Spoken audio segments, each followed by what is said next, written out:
Hello বন্ধুরা, আমি দা বং diary সুপ্রিয়। আজকে চলে এসেছি চাকদায় রয়েছি আমি জগন্নাথ মন্দিরে। সেই মন্দিরে বিগ্রহের পুজো চলছে, আপনারা দেখতেই পাচ্ছেন। এবং আমি চাইবো আমার দর্শক বন্ধুদের একটা কমেন্ট, শেয়ার, সাবস্ক্রাইব করে আমার পাশে থাকুন এরকম আরও ভালো ভালো ভিডিও সঙ্গে আসার জন্য।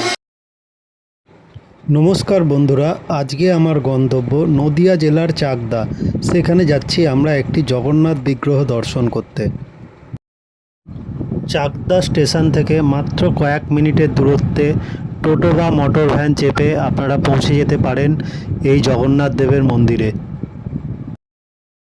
যেখানে পুরীর মন্দিরের আদলে দীঘার জগন্নাথ দেব মন্দিরকে নিয়ে সাজো সাজো রব কিছুদিন আগেই মুখ্যমন্ত্রী উদ্বোধন করলেন আমাদের এই বাংলায় জগন্নাথ দেবের মন্দির।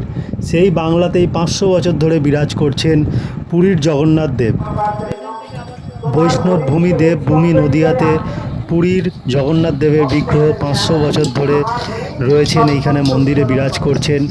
জগদীশ পণ্ডিত 500 বছর আগে পুরী থেকে এই বিগ্রহ ঘাড়ে করে নিয়ে এসেছিলেন কথিত আছে। চাকদা স্টেশন থেকে ভাগীরথী রোড হয়ে পশ্চিম দিকে যেতে পড়ে নারকেল বাগান।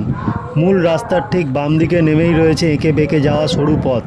এই রাস্তা ধরে এক প্রান্তে পৌঁছালেই শ্রী চৈতন্য গৌড়ীয় মঠের জগন্নাথ দেবের বিগ্রহ দর্শন করা যায়। মন্দিরের বাইরে বড় বড় হরফে লেখা শ্রী জগদীশ পণ্ডিতের শ্রীপাঠ।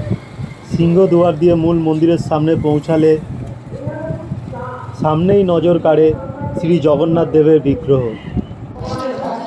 এই মন্দিরে শুধু জগন্নাথ দেবী বিরাজমান, সুভদ্রা বলরাম নেই।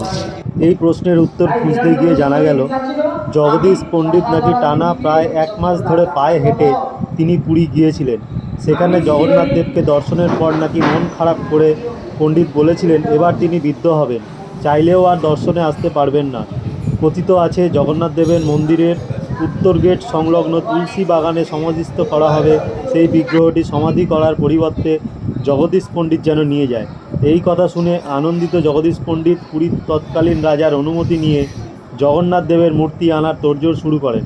কিন্তু এত বড় মূর্তি নিয়ে যাবেন কিভাবে? ফিরে আসবে দীর্ঘ পথ, হাতে লাঠি আর কাঁধে বিগ্রহ নিয়ে হেঁটে এসে চাকদার বর্তমান মন্দিরের কাছে ক্লান্ত জগদীশ পণ্ডিত বিগ্রহ ধরতে দেন এক সঙ্গীকে।